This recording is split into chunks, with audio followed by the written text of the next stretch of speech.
Welcome back to the Michigan Sports Media Network. We are here today with Brad Thompson and James Gullett, as always. Today, we're back to normal. We had the draft show live, but something's a little different. We are live, and we will be live every Monday and Thursday at 6 p.m. Don't know when the end will be because we like to talk. So who knows when we're going to be done? But usually we're done around 7:30. So kind of you can plan for that if you're watching live. But with that being said, the draft is over. The NFL season is starting to slow down, as it should. It's been a long haul all the way to draft night or draft weekend, really. So, with that being said, we are going to start with Tigers today, per the usual. So, Brad, the floor is yours for our Tigers update.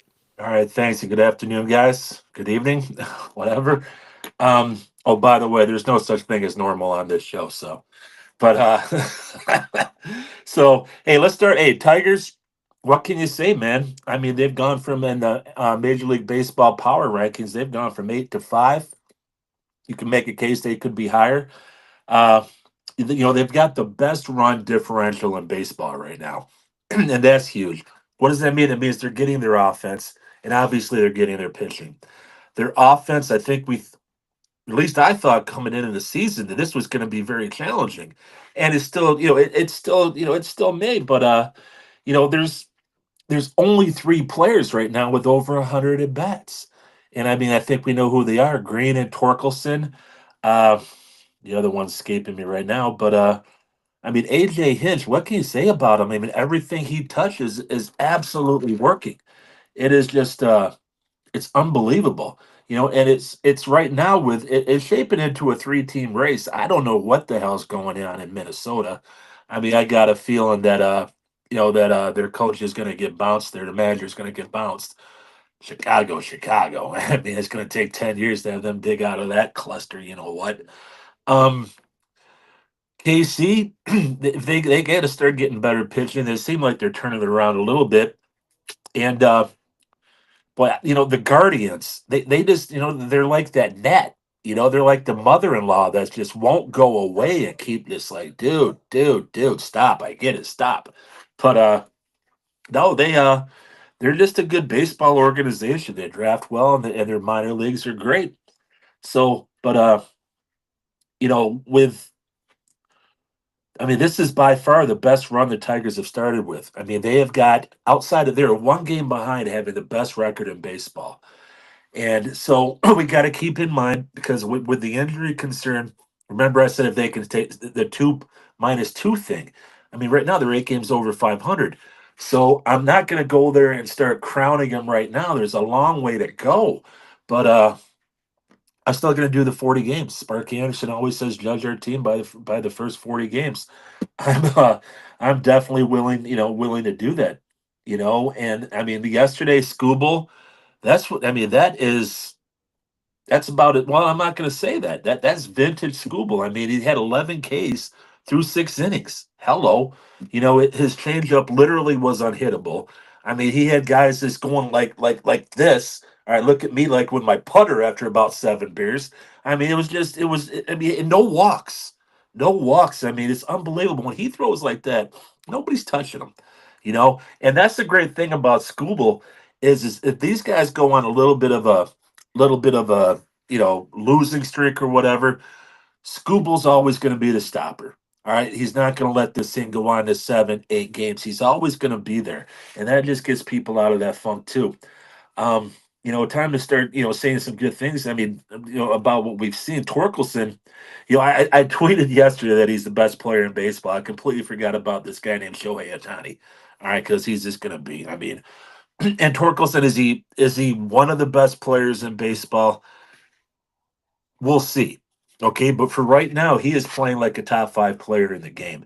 It is just, I mean, it's just unbelievable what he's doing. Uh, and it's so much, it's the clutch hits that he's getting. He's hitting down around the 240 range. If I'd have to look at it. But remember what I say, it's not how many hits you get, it's when you get the hits. And every time he comes up, it seems like he's producing. So That's a great thing because Riley Green right now, I mean, his defense, Riley's defense, I mean, he's the best defensive left fielder in the game, my opinion. But, just his hitting is it's not there. And we're in the valley right now, but we've been in the valley pretty long. I mean, he's got to start snapping out of this.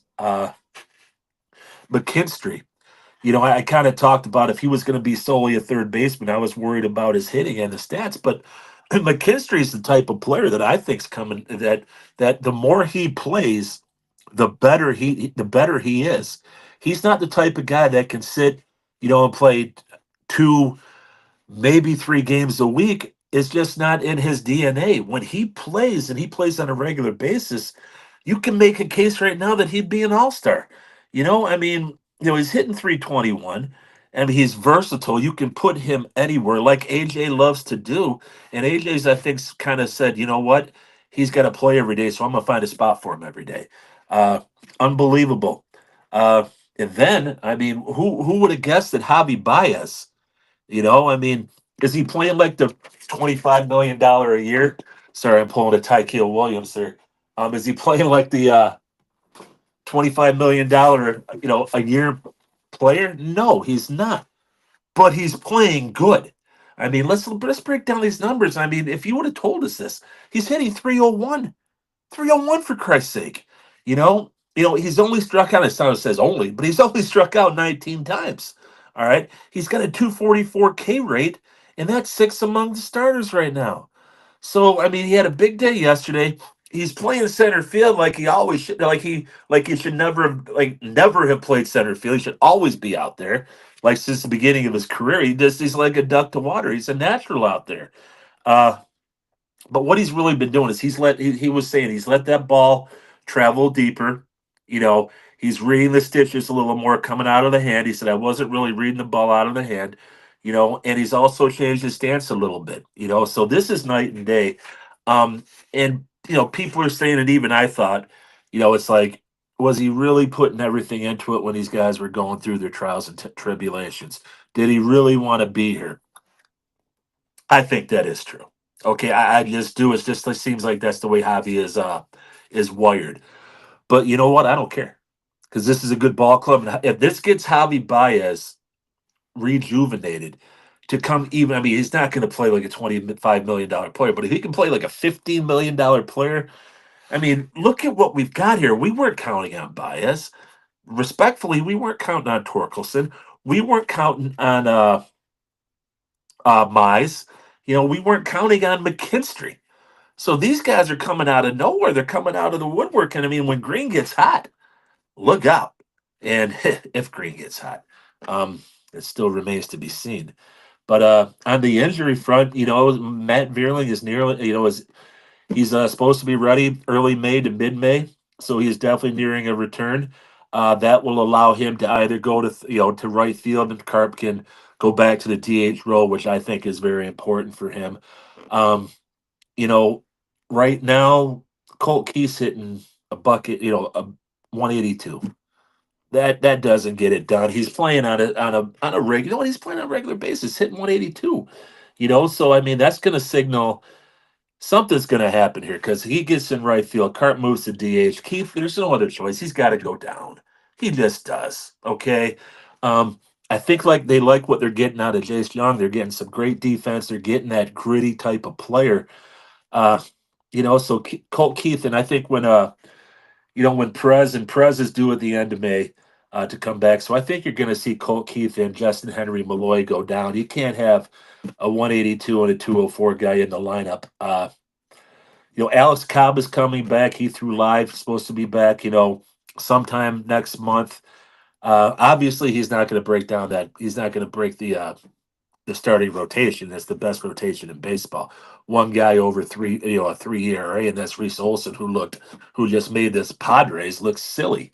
So I think Cobb's going to go to the bullpen, and I think once and for all we can launch Kenta Maeda into the sun. Okay, and look what he did yesterday. I mean, he walks a guy, he hits a guy, can't find the ocean from the beach.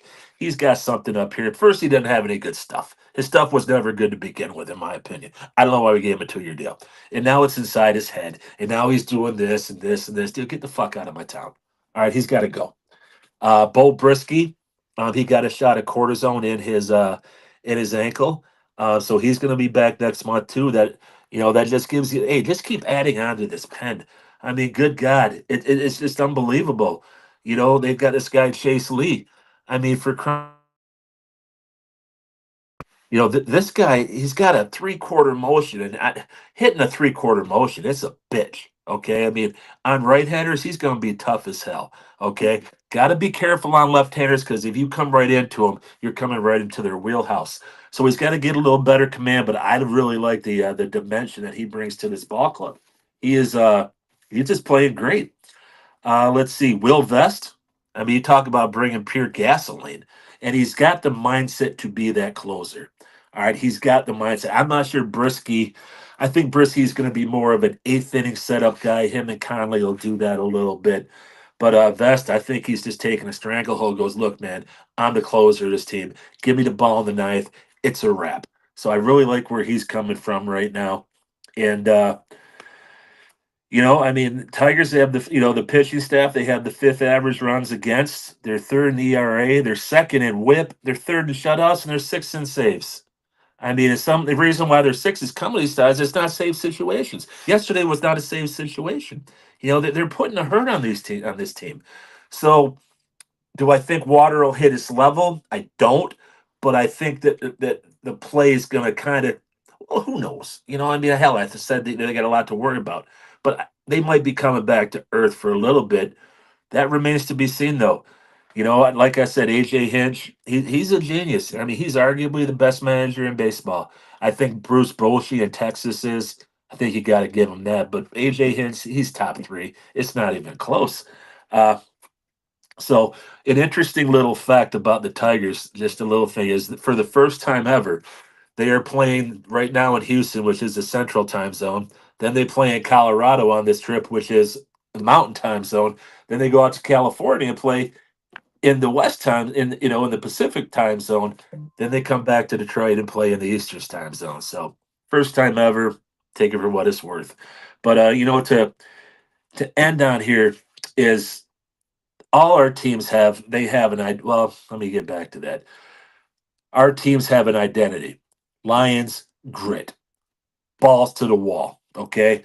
Tigers, they're just built different. Okay. They're gonna take that extra bag. They're gonna make you make them out.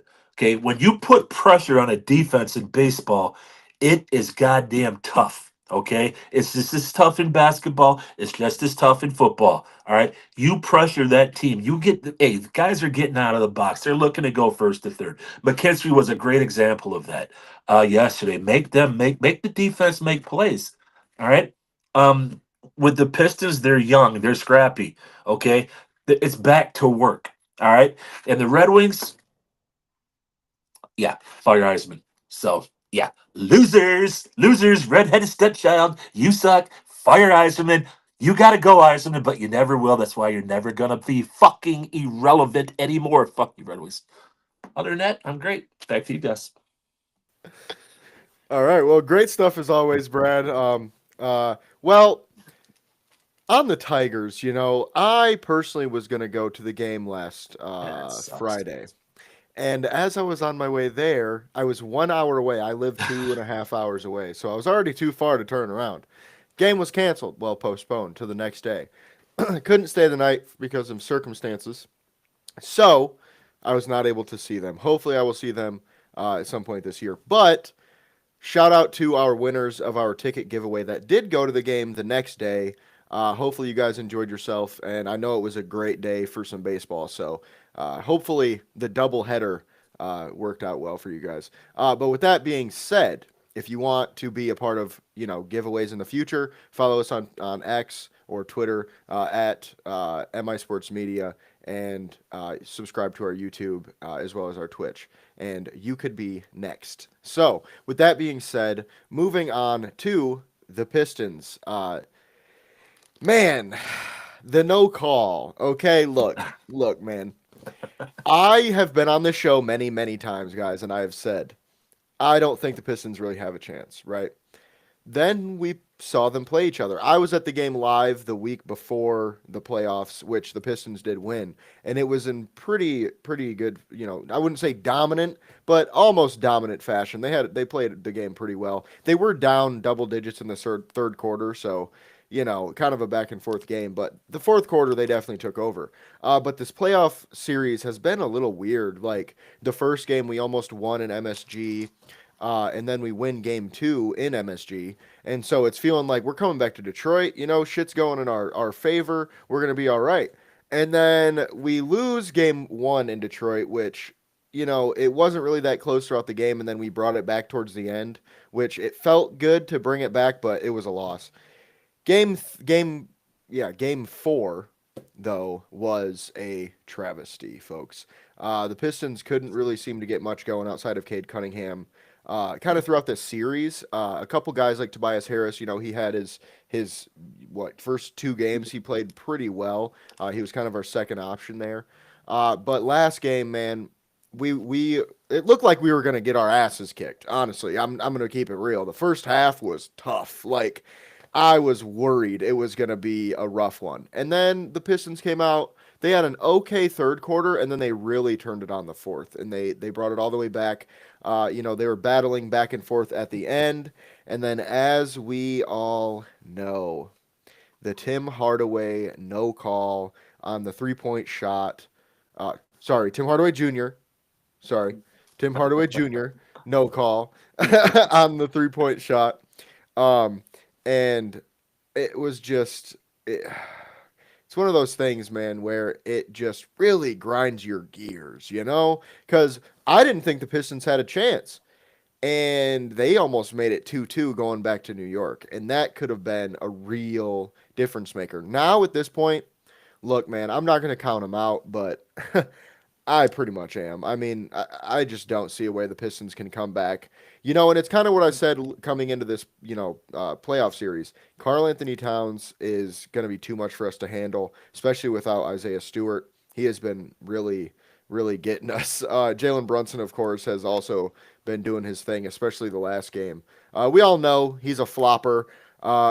He used to be one of my favorite players, and then I saw him play live when they played the Pistons, and I was like, holy shit. They think SGA's foul baiting. This dude is like fucking prime Harden. Like, I was like mind blown, honestly. But it made me just kind of not like him as much anymore, just because you can't play soft like that, bro. Like, come on, you can't be trying to. And this is the crazy part, right? Jalen Brunson had multiple calls go his way that were similar or not even as bad as the Tim Hardaway shot. That's where I'm confused. It's like they've been calling it the same. They say they've been calling it the same the whole, series, but it seems clear that they haven't, because Jalen Brunson has got multiple of those where he goes up, the guy jumps, and then he double clutches and jumps into the guy.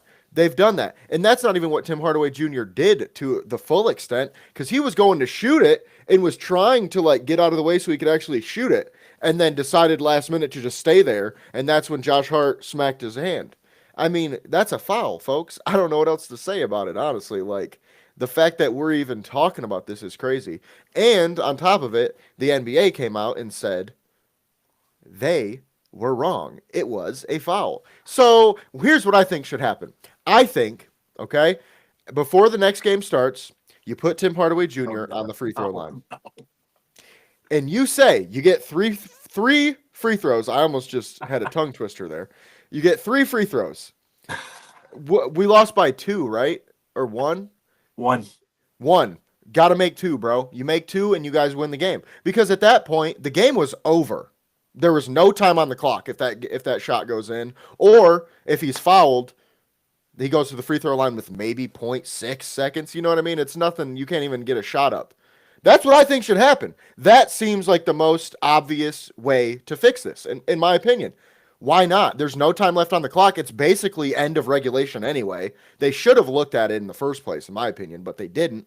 You can't come out and say it was a foul and then just not fucking do anything about it. That's crazy. Like, that's kind of fucking insane, honestly. It's like, yeah, we fucked up. It's like, okay, bro, if it's a regular season game, all right, whatever. This is a playoff game. It's game 4, folks. The most pivotal game in a series, unless it's tied 2-2 going into game 5. That's the most, I mean, in my opinion, if you're up, 2-1, you tie it, it's a new series. You know what I'm saying? So I just feel the Pistons got absolutely fucked out of a win. Because I think Tim Hardaway Jr. is making at least 2. I mean, I feel like that's pretty obvious. I feel like most people would say that. So, NBA, please do me a favor. Do us all a favor. Tim Hardaway Jr., 3 shots. 3 shots, baby. Let's see what happens. So, with that being said, I will open it up to the panel. Brad, if you have any thoughts on the Pistons Knicks series so far. Yeah, I mean, there's a lot to unpack here, and where to start. Um, you talked about Brunson. Why? I mean, he's flopping all over the place like a goddamn fish out of fucking water. I took my goldfish out of my pond so I could clean outdoor ponds, and I got a bunch of little J.M. Brunsons all hopping around, flopping around. But in his source, that's what it reminded me. I went and did it just a little while ago. But here's the thing: why would you stop if you're Brunson? Why not keep doing it? You keep doing it until someone tells you no. If you're a little kid and you got a cookie jar there in his hole, but you keep eating those cookies until somebody tells you no. So why should he stop? He's a bitch, but why should he stop? I mean, he had to be crazy to do that. You know. Uh, my question is, and I got a few. Is I would have liked to have seen. I mean, Carl Anthony Towns. That's him. He is who he is. He's a fucking dude. But I would like to see if Stewart was in there, just to see. I mean, if he could have disrupted, they lost by a point, right? And then in the game before, if he could have disrupted, him for one shot, 2 shots, I think it would have been more than that. But let's say 1 or 2, different ball game. I don't like making excuses. I'm just pointing things out. Okay. Um. Oh, where else do I want to go? You know, if that's if that is Devin Booker, that's called. If that's James Harden, that's called. There's a lot of guys in the league, that's called. Tim Hardaway Jr., kind of a journeyman, okay? That's not called. All right. And I don't know if you guys knew this story. All right. You know Patrick Ewing, obviously. This is the first year in the lottery, and Patrick Ewing was in it. Of course, that was the grandest prize there could be. Well, there's a conspiracy theory out there. The conspiracy theory was, all right, that they put the Knicks envelope, all right, in dry ice. Okay, so it was freezing cold. And every time they reached in there, if it wasn't freezing cold, they pulled it out. There's so many. I mean, here's the thing: if the NBA is always conspiracy, conspiracy, conspiracy, conspiracy, one of those times it's got to be true. All right, maybe more. I don't think they want to see a Detroit Cleveland conference final. Okay, so I mean, they want New York Boston. Who the fuck are we kidding? Okay, they want New York Boston. Then if they could love it, if they could have Boston and LA, but they're not. At least on LA's part. So something to look at there. The thing too is what? If I'm a player, I'm a coach. I don't fucking want them coming out and saying that because that burns even more. I mean, think about it. Okay, I'd rather stick with okay. They, whatever you think, okay, but don't after the fact. Don't tell them that after the fact. That's just, what? You're already down. You're beaten. If someone just stomped on your fucking head or kicked your teeth in, you're already fucking dead. Why kick his fucking teeth in? I mean, well, it depends on who the guy is, but I mean, it's just, it's crazy. It's just, I don't know. Now, to the point that you were talking about Jace, the fan in me, of course, I'm with it. They got fucked, this and that and everything. Of course. Now, the coach in me, this is what I say. Cade, why didn't you drive to the net and get your foul? Okay, why didn't you do that? That's okay though. You make that shot 14 out of 15 times. This time you didn't make it. Okay. Uh guys, you had an 11-point lead in the fourth quarter. You could have handled business yourself because if you're ever going to put it in the hands of a referee, you don't know what the fuck's going to happen. So they fucked around and they found out. Okay. They have a problem closing games out through this whole thing. We've seen that. They're young, they're learning. Okay. So you can't always, it can't always be Detroit versus everybody. Um, this time again it was, but it just says, you know what, handle your fucking business. Okay, it it is what it is, man. You know, they obviously need another scorer next to Cade. I don't think, I mean, you know, Malik Beasley, I don't know, dude. He might have, I mean, oof, I mean, show up on a milk carton somewhere one time, so that just shows that, I mean, he's missing shit and Hardaway's missing shit, James Harden would miss that shit. Remember what I said about Skubal? He's going to stop the bleeding, okay? When they're going on these blowing 11-point leads or they're going on where there's just a blit on the bucket, they can't hit the ocean from the beach. James Harden, boom, okay? The bleeding stops. All right. That's what they really could use. All right. Now, to you Twitter fucks out there, okay? And some of you know me, all right, and I called you out because you're a Twitter fuck, you're a Twitter hater. I want to say the name, but I'm not going to. You know who I'm talking about. You know I love you, but you're a piece of shit. Okay. So these haters, I hope they were bringing the same fucking smoke at LeBron, okay, at the time when LeBron couldn't make the big shot. And then all of a sudden didn't want to make the big shot and he would pass off, okay? So y'all out there, y'all hating on Cade, why don't you do some fucking math? He is one of 3 NBA players that happened that he scored in his first 4 games 20, I believe 10, and another number. Three in the history of the NBA. He brought him back in the fucking second half. And then you're going to say, and he's not clutch. Well, you know who you're out there? Clutch my fucking nuts. Okay? Clutch him and clutch him fucking good. All right? Because you're a fucking ridiculous fucking, oh, I gotta have it now. I can have it now. Cade sucks. Cade sucks. He'll be the first one licking his nuts and swinging from him when he brings you home a fucking championship. So my boy, and you know who you are, suck me dry. All right. With that, I'll send it back to you. Well, we can always count on you for a nice intro there for me. Indeed. Indeed. So first thing, I'm glad you brought up the Cade Cunningham shot because I totally agree. And you know what it reminds me of? Duke, Cooper Flag, 13 seconds on the clock, the same shot from the top of the free throw line. To me, like you said, I saw 7 seconds on the clock when he pulled that. That tells me he should have passed it, got the ball back, and drove again, or tried to get a better shot. I would have went straight to the basket, like you said. Just Now, drive. Yeah. get that over with. You know what I mean?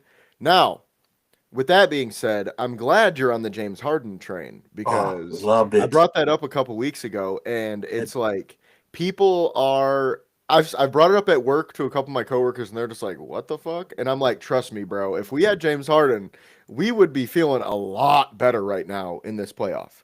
Yeah. Period. I mean, he's basically carrying the Clippers. I know Kawhi Leonard has had a great series, but throughout the regular season, James Harden got them to that playoff. So, with that being said, I would love James Harden in Detroit. However, we all know this series is pretty much over. It is what it is. But with that being said, James, do you have any thoughts you would like to add for the Pistons? To quickly touch on the Pistons, and I have one quick note on Spencer Torkelson. First off, since I have it on my screen, just for what it's worth, and this was updated today, Spencer Torkelson is currently third in the odds for MVP. I realize there is still 130 games to go, and that's a fuck ton, but so far this is the sample size we got. He's third in the odds for MVP according to Fox Sports. Jumping back to the Pistons, I think we got completely screwed. I don't watch much basketball, but I have watched every game of this series. And it's odd only watching about 5 to 6 games this year and feeling like we got screwed in 3 of them. It is very much Detroit versus everybody in my limited viewing. Um, but in terms of this player gets the whistle and this other player doesn't, like who the refs like more, I don't know if that per se exists, because if it does, I'm sure there'd be some kind of investigation and the ref would have been, found guilty or not, Tim Donaghy. And so if that would have happened, I mean, ever before, they might look into that a little bit. But it instantly reminded me of, I can't remember what year it was, but that Thanksgiving game for the Lions against the Houston Texans, where the knee was down. It was down on every single replay. And it was just like, yeah, we can see it's down on the replay, but whatever, touchdown. Like, we're not going to do anything about it. We're not going to change it. We're just going to wait till the end of the game to be like, oops. Like, yeah. I totally remember that. It was Justin Forsett. Yep. And I remember because it was like 2013, 2014. So it was one of our better years with Stafford and co. But yeah, that I totally feel that. It's definitely reminiscent where it's just like they're after the game, they're just like, whoops, can't do nothing for you now. And it's like, dude, like I said, if it was a regular season game, I could understand, but a playoff game, come on, folks. We gotta figure something out here. But with that being said, the Pistons are headed back to MSG, and I think we all know how this is probably going to go. I will say Cade seemed pissed in his presser, so hopefully he comes out and drops fucking 60 and somehow gets it back to Detroit. I don't see that happening personally, but crazier things have happened. Now, moving on to the big news of the weekend, the NFL draft. So, the Lions, they drafted. They were there for it. It was a time, I'll say. I in the moment I was like, what? And even now I'm a little like, what? You know what I'm saying? Okay, so let me break it down like this, right? Tyleek Williams. Okay, I've grown. I've grown on the pick. I feel like it makes sense. I feel like, do I personally would I personally pick that player at that spot? I don't think so. Just based on the film that I've watched, he's a good player. He's a good run stuffer, but he doesn't offer a ton of pass rush upside. Which, at the end of the day, I mean, if he can get you at least 4 to 5 sacks a year, you'll be happy from your nose tackle. But I just feel like taking a nose tackle at that position is it's kind of tough. But I will say, DJ Reader, he's on a 1-year deal. And I've said this a couple times on the show, like, we need defensive tackles. I just thought we would wait a little bit longer because of how deep a draft this is at defensive tackle. But clearly, Brad Holmes seems to disagree with literally everyone that edge is a need. He doesn't think it is. And you know what? If he doesn't think it is, he's not going to pick one. So I guess it's that simple for our first-round pick. Now, talking about our second-round pick is where things start to get a little weirder, I think, okay? I know it's not the player, right? It's not the player. I love the player. However, Brad Holmes has this thing, right, where he likes to make calls on draft day and lose the trade. I don't know what that is. It's like he purposefully wants to lose the trade. I don't understand it. He gave up, you guys ready for this? He gave up the what was it? Where is it? He gave up pick 60 and pick 130 for pick 57 and pick 230. Okay. I don't know if you guys know off the top of your head how those numbers work, but that means he moved 3 spots and traded away or moved down 3 rounds, guys. He moved up 3 spots from fucking 60 to 57 and then moved down 100 from 130 to 230. So he moved from the mid 4th round to the late 7th. Just saying, I don't love the trade. Now, I said it in the article that I wrote today. Will it matter if Tate Ratledge plays for us for a decade? No. No one will be thinking about that 5 years from now when he is getting his second contract. So that's how I think about it, right? It's like, can you be mad? Because who knows? He could have stayed at 60 and picked somebody else and it would have been worse. And then it stayed at 130 and picked somebody and it would have been worse. Who knows how that worked out? So just keep that in mind when we're talking these trades, because I'm not going to sit here and talk shit about Brad Holmes. That's not what I'm doing. It's just in terms of value right now today, he lost that trade. We'll see in the grand scheme if it really matters that much. But Ratledge is a great player. I think he fits what the Lions are looking for. He's a physical, dominant run blocker. He's a strong guy. His length is a little suspect. He doesn't have great versatility, so that scares me a little bit. He's only played right guard in his whole college career. So couple things to think about there. I mean, it's not like it's the end of the world or anything, but I do love the fit. He's a very athletic player too. He had a RAS of I think 9.93 at 6'6", 308. So he could even, gain a little bit of weight, I think. And he's already a dominant, powerful run blocker, like I said. So with that being said, our third round pick is not. This is the worst trade I think Brad Holmes has made to date. I think, to be honest with you. And maybe that's crazy to say, but I would think the second worst would be like the TJ Hawkinson trade or the JMO trade up.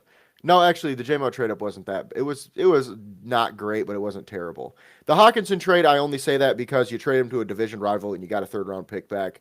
And it's like, man, that's rough. He's only 25 years old. Like, well, he was at the time.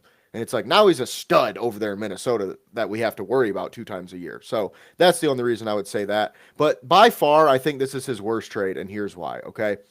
He traded pick 102 and 2 2026 third-round picks for pick 70, pick 182, and a 2026 sixth-rounder. So he gave up 3 third-rounders to move up 30 spots, and he got back a what would that be? A fifth rounder, I think, and a sixth rounder. So according to the calculator, 2/6.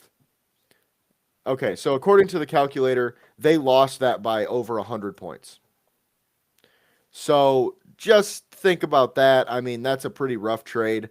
And not only is the trade kind of rough, I like the player, man, but look, we just traded 3 third-round picks for a guy who likely won't produce for the next 2 years. And I only say that because, number 1, Tim Patrick. Number 2, he is raw as tuna fish, buddy. Like, that boy is raw. He's a great player if he reaches his potential. But right now, he's really just like a hype. You know what? This is funny to me, okay? And I find this kind of ironic. Brad Holmes was wearing a height, weight, speed hoodie. Did you guys notice that on day 2 of the draft? It said HWS, and it had a cut through it. Like, I don't give a fuck about height, weight, speed. Isaac Tesla is literally a height, weight, speed pick. Genuinely. He's 6'4", ran a 4.4, and it was like 208 or 216, somewhere in there. He's got all those. He was at a 9.9 RAS. The dude's a beast athletically, but he isn't a great route runner. His hands are inconsistent. I will say he's a willing blocker, so he fits that way.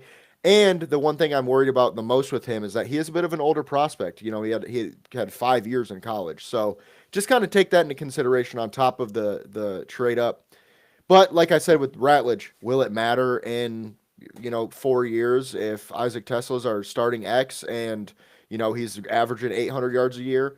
I don't really think so, but who knows if that's going to happen. I mean, that's really the only problem I have with it is we gave up value for a developmental player at a position where it's not a need right now, which I understand that's not Brad Holmes' thing, but that's all my problem is with it. If we would have just gave up even 2 third rounders, I'd feel a little better, but 3 that's a bit of a reach. So we'll stop there before we go any deeper with the draft. I want to get your guys' thoughts on it, open up the panel. So James, you have the floor for your thoughts on the first 3 picks this weekend for Detroit. Quick note, one thing, and maybe it's just under the radar because the player we got in return so far has not been very good. But I think Brad Holmes' worst trade would be when we traded up for Broderick Martin. We gave up 3 mid-round picks to move up and get him. And sight unseen, I will confidently say I will bet Tesla at least does more than Martin has in his first few seasons. Not that that justifies the trade. In terms of the first 3 picks, if you watched our live stream of the first round of the draft, first off, thank you. Second off, like you, I have grown probably even more than you to like to pick a lot more than initially thought. When we first took Williams, there's no way to describe it besides just pissed. I wanted John Campbell more than I'd say bordering on the air I breathe, about the same amount. And I will say I slept on it. I kind of understood it. But then when I was reading more reports, and I don't know if it's true or not, but what is out there is that Campbell had repair surgery for his, I want to say it was his left shoulder, and they said he's healing slow from that. And then they said he needs surgery on his right shoulder, but he wants to wait until next offseason to do that. So we would have, if we drafted him, 1 year of this guy who's playing with a bum shoulder and a surgically repaired shoulder. And then the next year, he's going to have another surgery on the other one. So going into his sophomore season, he would already have both shoulders repaired. Who knows how long he'd stay in the league? Maybe it doesn't affect him at all, but I can at least understand the hesitation on taking him then. That was information I had no idea about prior to the draft. And then they mentioned Green, who was another guy I desperately wanted. They said his interviews were beyond poor in some situations, and which, once again, is not information we're privy to. So once I read that, and then we did get a run stopper, and it when you pick 28th, we're not going to have some world beater, at least that we know of right now. Maybe he develops, and maybe I heard someone compare him to Snacks Harrison. Um, if we can get a guy like that, that would be that dominant in the run game. In addition to, we have Hutch for pass rush. And yes, we still need to add more to that, hopefully by drafting 2 guards. Maybe we can rework the contract with Glasgow or something. Maybe brings the Darius Smith back. We have options, but Brad, I trust with that. With our second pick, my God, my favorite pick of the draft for the Lions. I said a week prior, and then somewhere in the archives of X, someone mentioned, like, you guys watch and wait and see. It's like, what if Brett Holmes trades down for some extra draft capital and then drafts an interior lineman with his first pick of the draft? And I'm like, I can see it happening, but I'm perfectly fine with Tate Ratledge and a couple extra picks. And the original post only mentioned interior line. Tate Ratledge was my guy. So I love not Devin Booker, wrong Booker, Tyler Booker, but obviously he went 12th overall, which is, as much as I like the guy, earlier than even I thought he'd go. So with him being gone, I had Ratledge as my second best guard.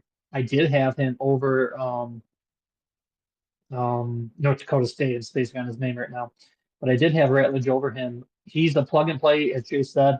He only plays right guard. He's not very versatile, but I believe he's a day one plug and play guy starting at right guard. As we sit now, Mahogany, Glasgow, and I think it's Frazier was the other, the LSU guard we drafted. Those guys can figure it out on the left side between them or whatever, but Ratledge is a powerhouse that is going to fit in very, very well with in between right now and Sewell there. And then when it comes to Tesla, I was relatively unknown on him until one of the more recent podcasts prior to the draft. Both you and Brad mentioned him. So I went and looked into him a little bit, and I really like what I saw. He is raw. He does have some things you got to work on, but I mean, it is a third round pick as well. And I don't want to get people's hopes too high with this, but I saw shades of St. Brown in his game with his willingness to block, with his I would say more quickness than speed, although he does have speed. But he gets open, he creates separation. He's more than willing to block, which to me is a big separation. Every receiver, 99% of the receivers can catch. That's your job. You know your route tree. What separates people is how willing they are to block, get physical, et cetera, et cetera. And he's not shy to get physical with anybody. Now, I will say, but using the 3 third rounders to trade up for him is pretty steep. Um, do yourselves a favor, and although this might have the reverse effect, but that's on you, not me. Don't look at the picks we have for next year because we're already missing a few, and it's more than just the third round. So, to avoid even more disappointment, we are projected 4 picks in the top 200 right now. So, um, I'm hoping. I mean, obviously we all are, but I'm hoping with the draft filling those holes, along with some of the free agents we brought in, like Reed, multiple year deals and stuff like that, mixed in with the young talent and the multiple first round picks we've had in past drafts. I'm not too worried about this team, and I know you didn't say you were. I'm not, saying that, but in Brad, I trust. And some of these trades, I will say, go back on the trade thing. Some of these trades are, I'll say, debatable. I mean, it looks rough on paper, but like you said, if this guy's putting up, and I don't think he's going to take too long. I think he can surpass Tim Patrick. Um, before I'd say 7, 8 games in, he should be getting more snaps than Tim Patrick. I think. I'm enamored by this guy. He has a lot of speed as well as height. We've been begging, or at least I've been begging, for the tall X receiver for a few years now. So we got one who has plus speed. It's not JMO speed, but he's not slow. Um, he fits in exactly what we need, and I feel almost as humorous as it is to say, because I know Brad went on one of his rants about how we don't draft players for needs. We just draft the best player on our board, yada, yada, yada. But I'm like, almost every pick in this draft, other than the last two, which I won't complain about because they're so late in the draft, filled an exact need we needed. Like, we needed a D tackle. Onzariki's on a 1 year deal. DJ Reader's on a 1 year deal, and on, like you said, one leg. McNeil is obviously fantastic, but who knows when he comes back? Who knows what he looks like when he comes back? So D tackle was a very big need. We filled that, or at least with as much as one pick can. And then we needed a guard with Zeitler between Glasgow and Mahogany, and I like Mahogany a lot. Looked very good, but he only had 2 starts. I'm not going to lean on this guy for 17 plus games because I do obviously expect to make the playoffs. And what if he went down? Got Salvador in there, and I don't trust him as far as I can throw him, which I can't even move him. So um, that I'm glad we double dipped. I know you only asked about the first 3 picks. Sorry if I'm going out a little far away, but I'm glad we double dipped at guard. I like the safety help. We can that could potentially be the Melanfanu replacement. I'm like every one of these picks, maybe other than like the second receiver. I don't know why we got a second receiver, but I'm not going to bitch about pick 200 and whatever. Um, but I really like the draft. I was questionable of day one on day one, but it settled in nicely with the rest of the draft, in my opinion. And all in all, when the whole draft came together at the end, I would say it was a solid B plus, considering it was a weaker draft class and we were picking on much later in the second half. I mean, it's not just like a superstar, at least a known one, is going to fall in our laps at 28. So all in all, I'm very happy with what transpired over the weekend for the Lions, and I'll send it back to you guys. Yeah, for sure. Brad, anything you got to add there for the first 3 picks? Buffalo and Philly were going to trade up. All right, they were going to trade up to take Tykiel. All right, so number one, I'm glad we got him. Number two, guess what? if the Buffalo GM and Howie Roseman want to trade up to get Tyquil Williams, we did something right. Okay. There was a drop off from Tyquil to the next defensive tackle. And quite frankly, it was a pretty damn big drop off. All right. Guys, reader. People said he had a good year last year. I thought he had an average year last year. Folks, we don't know if McNeil's coming back this year. Okay. You know what? He probably won't come back this year. All right. He tore the crap out of that ACL. Between that and conditioning, I wouldn't count on him. Like we said with the Tigers, I wouldn't count him. He comes back great, but I'm not counting on him. So you got just an absolute beast, burly, run-stopping dude. Okay. Plays a little high, sure, but guess what? That's what the coaches are for. This is the pros. This isn't college. All right. So I know we're all in the live draft. I think we're all a little disappointed because we all got ourselves so revved up about the edge and how many edges are out there. But it's the old 24-hour rule. You know what I mean? You wake up, emotions come to calm down. You look at it from a whole 360 scope. This was a damn good pick. I am more than happy with this pick. With Jihad Campbell, hey guys, man, I mean, he's going to start the season on the pup. So think about it this way. Hey, look, our first round draft pick. Just like this past season we had, hey, let's put him right on the injury list. We're used to putting good players on the injury list. They can't afford that. Okay, they just can't. I mean, there's some serious. I mean, you're talking one shoulder, two shoulders, and now his knee. All right. But I will say this. Nakobe Dean from Georgia. All right. There were some concerns about him. Not as many as Campbell's injuries, but there were some injuries about him, and he's came back and he's played pretty well. With Rattledge, you got your next right guard for the next 10 years. I don't see anything. You got to play the game. All right. This is the NFL. This isn't the SEC. Yes, there is a big difference. Okay. So until he's got the full pads on, he's got the Lions uniform on, we see him a little in preseason. We can't crown him yet, but all signs point towards this guy is going to be our right guard for the next God knows how many years, but it should be a lot. Okay. Personally, I think Manu was this is me. I think it was by far the worst trade Holmes has ever made. All right. I just do. I mean, the guy wasn't on some people's draft boards. Okay. I mean, now Brad said, we were worried that teams are going to jump up. I don't know about that. Okay. But I think Manu, hands down, was the worst pick. Okay. Because at least Broderick Martin had a background. At least people know, okay, we saw the film. We know that he can play football. We know that he can play football at a D1 level. Okay. Now, do those always pan out? No, absolutely not. I mean, it seems like a wasted pick at the time. All right, now, but it seemed like a wasted pick at the time. I don't think anybody can really say that. All right. So I don't think any of the guys that we mentioned is the worst trade. Manu is such a question mark, guys.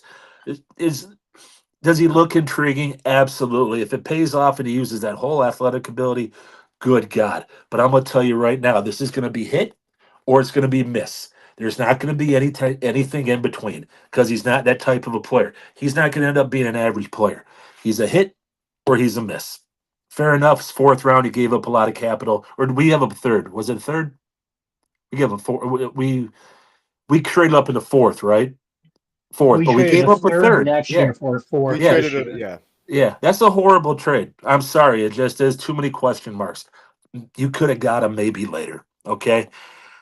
When it comes to Brad Holmes, I think we all are all a little guilty of this. Mock drafts should be for fun. Do we know some stuff? Yes, we definitely know some stuff. Look at the first five, okay? But our board, the talking headboard on the TV and in the print and things, that's their board, for Christ's sake, okay? That's their board. Let's remember Mike Mayock, who was the guru, okay? Someone finally said, oh, let's hire the guy. He was fucking horseshit. So I don't give a fuck if you want to do a top 150 prospects, Absolutely. That's what I believe we should go by. Just have some fun with the simulators, guys. You have no fucking clue. Mel Kiper, just go bury yourself, okay? We can get probably back to that. I'm sure we'll talk about it. Just go away. I mean, you're like the vampire dude. Is just yeah, shut the fuck up. All right. Um, Brad doesn't care. If he wants a player, remember, he comes from LA, all right, under Les Snead. If he wants a player, he's gonna go get that player. All right, because I mean, how many fantasy football drafts we had where we go, I could get him in the third round, and all of a sudden the second round's taken. You're like, ah, damn. You like your guy, you go get your guy by any means necessary. Okay. Now it was a damn head scratcher. Okay. The three thirds. It really was. I don't obviously you can't count the first one. Okay. But if you want to use 1-3 to come up there, okay, do it. All right. The second three people say, oh, well, it was just a compensatory pick. We really didn't have it anyways. No, we had it. Okay. Just don't brush that off. We had that pick. Okay. Um, with Tesla, again, Brad thought whatever Brad thinks he does, and I'm okay with it. Okay. Like I said, has crashed on the amount of picks, but you know, maybe he would have dropped a little further, and then maybe he'd only had to give up a 1/3 round pick. But that's the maybe game, and why play maybe now? Okay, it's what's done is done. We hope it works out. Now with Tesla, we call him raw. Okay, raw he is. I'll give you that. But I'd rather have raw and build up from the bottom like a ball of clay and build that up than have a player that's got flaws. That's got when I say flaws, I mean he's got his muscle memory. He's used to doing it one thing. That's harder than hell to switch. Okay, so I'd rather have raw than bad habits. Give me raw over bad habits any day. Uh, he came he made the jump from Hillsdale. I think everybody here knows that Hillsdale is it's not a Division 2 powerhouse. It's actually a Division 2 shit fucking program. Okay, great academics, great academics. Okay, it's hard to get in there, but they're shit. Okay, I mean they're a bad football program. So you've gone from that where you go to the SEC where you made a pretty damn big dent. Okay, who's to say it's an unknown? I'm telling you, it's an unknown. Who's to say that he doesn't make the same jump from the SEC to the NFL, from Hillsdale to Arkansas with damn good production? Okay. I mean, the Hillsdale quarterback, I mean, Jesus Christ. And we know you can do this. You could take any high school quarterback that was in the top 20 of the state this year, and they would do better than that quarterback from Hillsdale. And we're talking high school kids. All right. So, not to belabor it, he can make that jump. He's got a little puka in him. Okay. Got it reminds me a little Puka Natua, Puka Natua, whatever the hell his last name is. But hey, he's pretty. Do you see Puka's brother, by the way? Yeah, good choice there. Great choice there. And the little bitch that was laughing, going, ha ha. Whatever. I'm getting off on a tangent. But let me ask you guys this. When you look at Tim Patrick, played every game, hell yeah, was a blessing. But let's keep it 100. He's got a long litany of injuries. He has got a injury history. Okay. James, homework assignment. Could you go back before last year and see how many games at average he was hurt? Okay. He's hurt, right? He's our big wide receiver, right?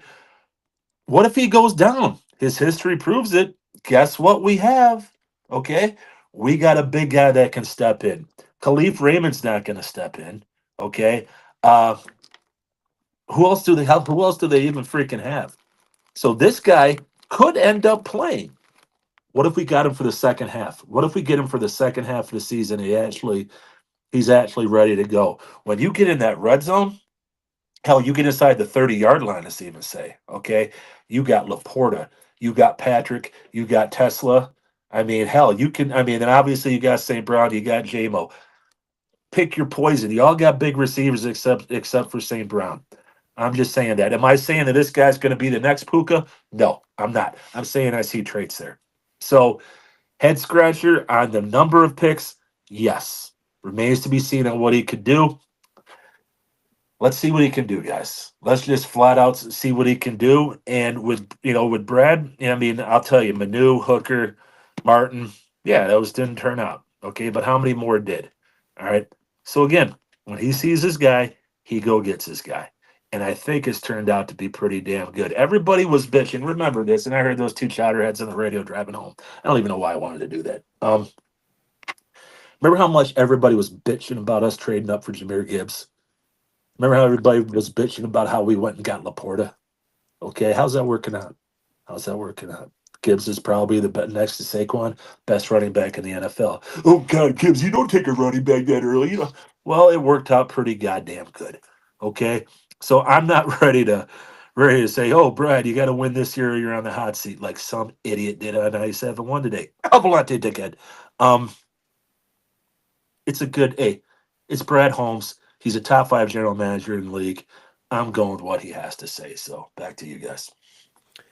Yeah, for sure. And I agree with pretty much everything you said, especially on Tesla, man. And I think a thing that a lot of people, are forgetting about in this thing is the draft process where Tesla came in wearing a Lions jersey.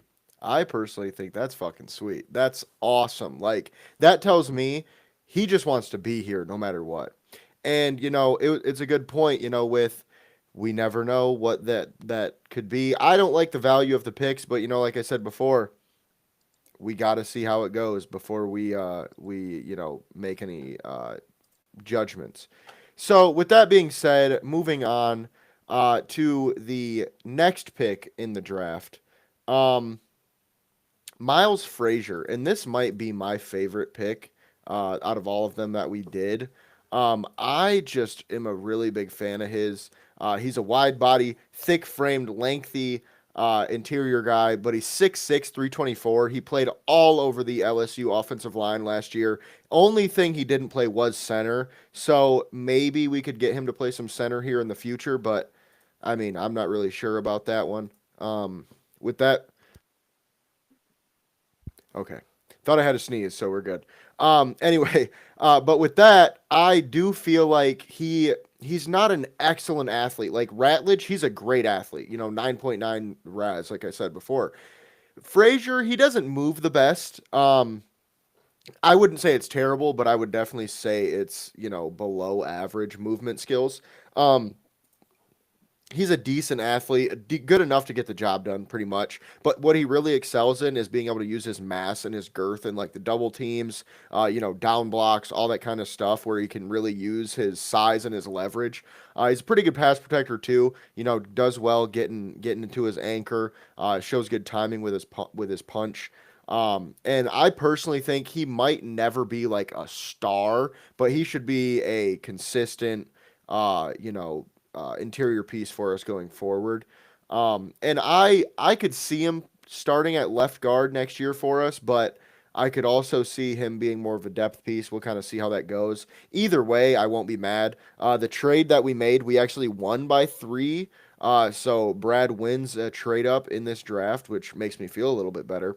But I also feel like this guy could have been picked in, I don't know, the 3rd round potentially. So getting him in the 5th was definite solid value. And then I am going to butcher this name, I'm sure. Ahmad Hassanin, I think. I hope that's how you say it. He 6th round pick, 196th overall. I like the player. Shout out to Gage. He wrote one of our writers, Gage O'Leary, wrote an article about this guy potentially being picked as the first Egyptian player ever drafted. And he wrote about the potential of the Lions doing it, and it's come to fruition. So good call there by him. Now, this guy I think was, how do I say this? I don't want to say was a steal by any means, but I like the value here in the 6th round. I don't know if he would have been drafted earlier by any means, but I do like the player, so I do like the value. Now, the real thing with him is he has been very productive. 101 tackles, 32 tackles for loss, 22 sacks over the last 2 seasons. And I know you're going to hear that and you're going to go, holy shit, this guy's a dude. How did he fall? Well, here's the problem. He's raw, okay? He's only been playing football for 5 years, which is kind of good for us. It's, kind of like what you were saying earlier, Brad. It's kind of like a blank slate, You can kind of start with what you got. But there is a downfall to that. He doesn't have the muscle memory. He doesn't have the instincts. He doesn't have certain things that, IQ and those kind of things that, you would like to see. Luckily, he's a defensive lineman. I know a lot of people might hate that I say this, but I think everybody can agree. Defensive linemen don't have to be the smartest guys on the field. It is what it is. But with this guy, his problems are more about his instincts, technique, and overall recognition. So he needs a lot of work there, but he's a passionate, give it your all type of guy. So he's going to give it everything he's got on every snap. He's got really good pop in his hands, feel for transitions in the pass rush.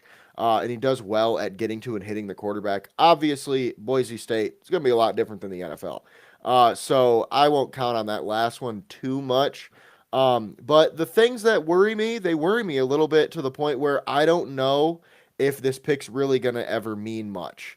He's a little undersized. He's only 6'2", but he's got good, he's bulky. He's got good girth to him at 267. He ran a 4.77 40, so he's solid athletic ability with a 32.5-inch vertical. But like I said before, he's super raw. He's tight-hipped. Too often he goes after the blocker and not the specific play. So, some things to think there. And I just feel he also has a problem with tackling. He struggles with tackling. But, like I said, 6th-round pick, I think it's a good value. It's a good pick. And with all things said, he was very productive at Boise State without the instincts, without the technique. So if we can teach him how to do it and he keeps that same motor and he, figures it out that way, we could have a pretty damn good player on our hands there coming off the edge, which I think if everything's said and done, if this guy ends up being a starter, I think we'll all shut the fuck up for a while. So, now, Dan Jackson, the next pick, the first of the 2 7th-rounders. I like this pick, as James, kind of mentioned a little bit earlier. I don't know if he'll be able to be that iffy guy, but even if he's not, I mentioned this in the article I wrote, even if he's not, he's a great athlete, downhill thumper. He's a real Dan Campbell type, you can just tell. He's not a great man coverage guy, though. I feel like he's not going to be a guy you're really going to rely on at least year one on defense. He's going to be a special teamer only, I think. I could see him playing like as the 4th safety, maybe. But I just don't think he'll be ready to get meaningful snaps at safety next year.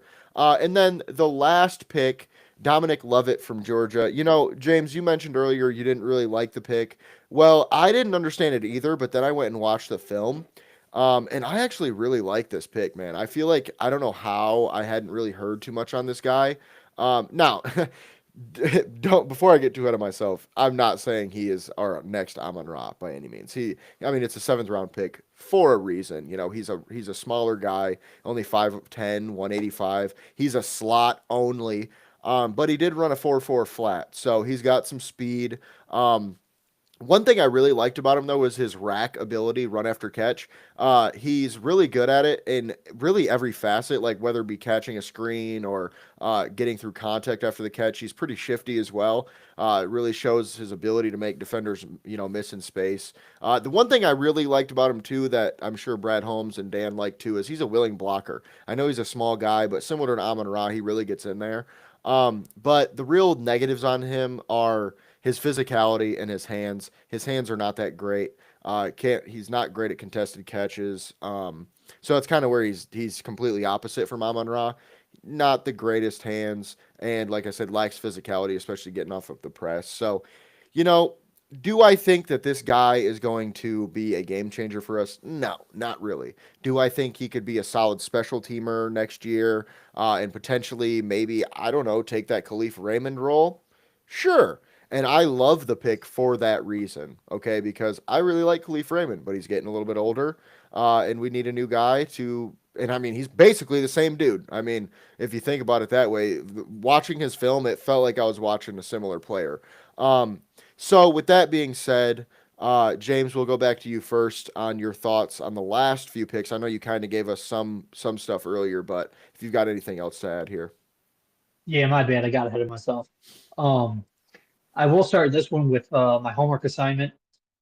Tim Patrick, believe it or not, besides his 2 devastating injuries, he has not really missed time.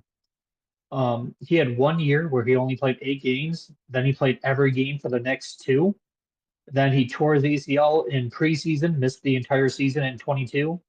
And then it was either a preseason again or a training camp. He tore his Achilles and missed all of 23. And then he played in 16 of the 17 games last year. So of the seasons he's played, with the exception of those two injuries, he's only missed 2 games in 3 years. So he's actually not as bad as I thought. But yeah, he did miss 2 full calendar years with Achilles and ACL. And for what little it's worth in my research, he came in sixth last year for Comeback Player of the Year. So at least he got some recognition throughout the league there. Um, and then going back, Frazier, I love the pick. I know I touched on it a little earlier. I like trenches. I like the big guys. They make the world go round. If you don't have an O line, you don't have a run game. You don't, unless you have Barry Sanders. Um, but you don't have a pass game if you don't have an O line. If you don't have a D line, his we have seen with all the injuries, your opposing team's quarterback can just stand in the pocket for 7 seconds. It's not fun. You have to have an O line and you have to break through the other team's O line. That's just football 101. So any kind of depth, as Jay's touched on, he's played every position on the O line other than center. I don't know if that's not in his skill set or if he just wasn't asked. Who knows? Um, and I know in multiple podcasts I talked about potentially putting like Manu at guard. I wonder if we can just for shits and giggles put him at center, and not even like preseason, but practice, just see what we got. I love Ragnow, but he's been kind of banged up. He's played through a shit ton of injuries. He's getting older. And between Frazier, Mahogany, Manu, uh, like we got some guys now that we can at least have the conversation and just start the carousel as a succession plan. But I love the Miles Frazier pick. Going to the Ahmed Hassani, I'm destroyed that, but hopefully he makes some plays and I can hear his name more often. To be honest, at the time of the pick, I never heard of the guy. I'm not going to pretend like I watch Boise State. I love the blue field. It makes me think of Titus Young because I know we got him, or Kellen Moore. But I never heard of the guy. His production on the stats that anyone can look up and read seems at least good enough. Um, if because I won't really spoil it because I can talk about this guy for a long time. He's one of my, I don't know about favorite draft picks, but he's one of my favorite people in the league right now. His charisma and his personality on his phone calls, if you've seen them on X or YouTube, if not, go look them up. It's well worth a watch. He has an infectious personality. He's a Dan Campbell and Brad Holmes guy through and through. He is raw as hell, like you said. He mentions in one of the interviews he was 18 years old when he just saw American football for the first time. He was 18 when he's like, "What's this on my TV?" And he asked his brother what high school Aaron Donald played for because he thought it was a high school football game. But so to go from that at 18, I think he's 22 or 23 now. But I mean, he's barely learning the sport at this point. And I remember he said his first season, I can't remember the level off the top of my head, but his team did not have a D-line coach. He said he would go to YouTube and YouTube pass rush moves and just try them out in the yard and shit. So get this guy some real coaching, which of course he had at Boise State, but get him coaching, get him acclimated, and the sky's the limit for this dude. I'm not a big CrossFit guy, but he was when he was 18, he was ranked the number one CrossFit person in Egypt. He's fit. He is more than willing to work hard. He told Dan Campbell that he promises him that he is willing to die on the field for this team if as long as you just give him a chance. I mean, I don't know what else you need. Like, here's your chance, kid. Like, I can't promise you playing time or anything, but I mean, that's the kind of guy that you just root for and you want him to succeed. And not only just because he's on our team, of course, we want all draft picks to succeed, whoever they are. But the sky's the limit for this kid. And yeah, I don't think he's even scraping the surface. I don't even know if we know what his floor would be, let alone his ceiling.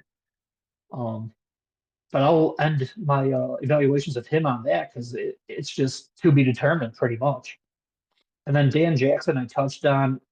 Um, picked 230 overall. I see him at least year one as a special team only guy.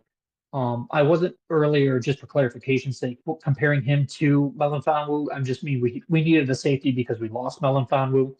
Um, he's a big hitter. He's not afraid to put his body on the line. But like you said, he's a seventh round pick for a reason. I'm not going to get my hopes too high, and I'm not going to drag him if he messes up. And then our last pick, 244, love it. As much as I wanted to say like the pick, I love it. Uh, it's just because of Tesla. I just am confused by two receivers. If he was the only receiver we picked, I wouldn't say a damn thing about it.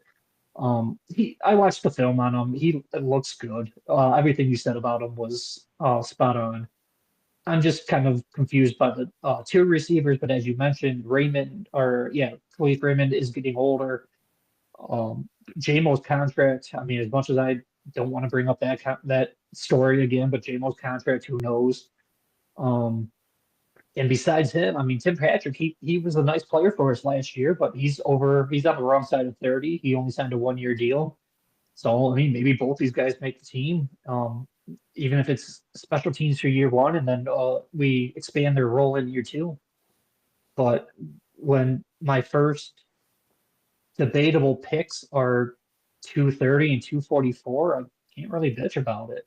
I know we can discuss and debate, was the trade worth it for this guy or that guy, but in terms of just the pick and just the player, I'm a big fan of all of these picks.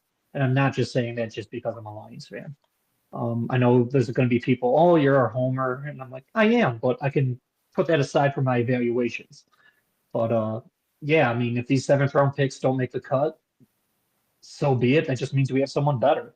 And if they do, so be it. They earned it. And I'll leave it at that. Yeah, and going back to the first few points you made, I personally would try Frazier at center. I don't see.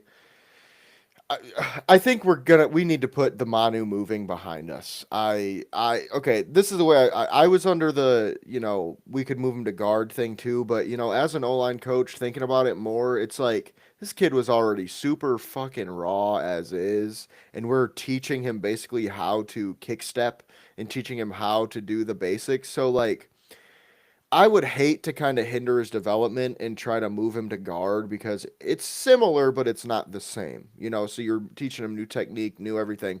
So I think he's going to be a tackle. I don't think he was ever even in competition to be a guard. I think they were just, he's the heir apparent to Taylor Decker until he's not. I think that's the idea. And that's why they took him in the third round. Now, the Dan Jackson thing, last thing I want to say on the rest of it is I was doing my evaluations for the Senior Bowl because as some of you may know, I was going down to the Senior Bowl this past year, but I got sick, so I wasn't able to do it. But I was doing all my evaluations, and I saw Dan Jackson, read his scouting report, watched some film, and I said to myself, this is a Dan Campbell guy. He just is in every way. I mean, for instance, the Georgia head coach or maybe the defensive coordinator, I can't remember off the top of my head, after a game or maybe not after a game, but at some point was asked, if there's one guy on this team that, you want to see in the next level, who is it? And he said Dan Jackson. And he said because he works harder than everyone else. He's one of those like legitimately first there, last to leave. That's who Dan Jackson is. So the fact that we got him in the second round, I personally love it. Even if he only is, or seventh round, yeah. Only if he is a special teamer, I'm fine with that. I mean, that's the kind of guy you have in your locker room. He's a great glue guy. So with that being said, Brad, floor is yours if you got anything on the rest of the picks. Yeah, you know what? We can make predictions. I'm not saying, before the draft grades and the mock boards, but I'm gonna have a prediction that every single one of these draft picks makes the ball club. Sure, it could be on the practice squad. I get that. But I think they're gonna make this team. With Neil, I mean, I saw a lot again. I don't want to be a hypocrite, but I saw a lot of projections. Let's leave it at third round. Who knows? But I saw a lot of third round grades on him. With the athleticism, footwork, things like that, we got a guy named Hank Fraley who's the best in the business. So I saw Neil, on his highlights, pulling a little bit. He stands up. He stands up pretty tall when he's pulling. When he was a guard, they pull the guard around the end there. He was standing up pretty tall. Didn't look that athletic, but I think with a little bit of coaching there, I think he'll be fine. Uh, he's almost, and we don't even know what Zabel could do, but he might be kind of like that Gray Zabel where he can play up and down the line. All right. You need a tackle, he's there. You need a guard, he's there. Center remains to be seen. Who knows? But he is going to be like almost, he's going to be a step up from Dan Skipper. Maybe two or three step. That's the kind of I think he starts out in the skipper role. Or if they got him at guard, if he wins the guard position, hey, you're talking Neal, you're talking Ratledge, you're talking Mahogany. Well, the odd man out is going to be Graham Glasgow, who's the ninth on the team with salary. Let's keep that for a different conversation here coming up. With the Egyptian earthquake, I'll start that off by the way though. With the Egyptian earthquake, Raw is good, but you know what? It's a lot of film where he's getting to that quarterback, and if he's not getting to that quarterback, then he's running dudes down. All right, non-stop motor. Okay, this guy, you look at this guy, and just by listening to him talk, you're just ready to go. You know what I mean? And like you said, James, I've never heard a dude ever. I've heard him say, "I'll run through a brick wall for you. I'll take a bullet for you." Okay, but when he says, "I'll die for you," oh my God. Hopefully Damar Hamlin didn't hear that. Bad joke, but real bad joke. Sorry, but but I'm sorry to throw it out there. I know I went over like a fart in church, but no, when you have something that mentality, okay. Geez, oh Pete's man, so Campbell guy. I think this guy's got a real shot to be pretty special. Okay, I just do. Maybe it's the fact I love what he had to say, but film don't lie, and he looks pretty damn good. Uh, you know, with uh with Dan Jackson now, that is the mold of a Dan Campbell guy. If Dan Campbell could mold a player, all right, if he could build a player or whatever, put him together on AI or whatever it is, that would be Dan Jackson. Okay. The dude is a beast. In fact, Ratledge, what he heard, he calls him Dirty Dan. So that's his nickname at Georgia, Dirty Dan. All right. Good God, man. What does that tell you? That means the dude is a grunt. He is a grit guy. Okay. The dude he's gonna be a core special teams guy from day one. Okay. He's got to, hey, we got to see how he progresses, but he does give him depth at safety. The dude is not afraid to be a heat-seeking missile and launch his body into people. He is not one that's going to make business decisions. Okay. He is going to be a fucking torpedo through a guy's chest, but he's got some things he's got to learn there. Okay. I like the pick. I love the pick. All right. I'm sure Dan Campbell loves the pick as well. Now, when we talk about love it, let's keep some things in mind here. Okay. We lost Kendall Vildor. All right. That was our top gunner. Okay. This guy has played gunner at Georgia. He can fly down the field. He doesn't mind hitting. Okay. When given the chance, I think he could be that replacement at gunner. Okay. That is not an easy position. Never, ever sleep on special teams. This dude, if he can do that, wow. Imagine that. Okay. As far as receiving goes, he could be a Swiss Army knife. When you run a 4-4, they can find a way to get you on that field. All right. There's no substitute for speed. All right. So you can get him on some jet sweeps, maybe. Okay. You can get him on some tosses. Okay. God forbid, I hope that our offensive coordinator Morton knows how to run a trick play, because only Ben Johnson knew how to run trick plays. Oh my God, we lost him. You could see him on some trick plays here, okay? When you got JMO, when you got him on the field at the same time, you could be doing a lot of stuff, all right? Oh, boy, but we don't have Ben Johnson, little boy Ben. I'd like to get to him with these draft picks soon anyways. But, no, it's a good pick, all right? Now, we said he was a Khalif County guy, okay? Khalif's contract, Glasgow's contract.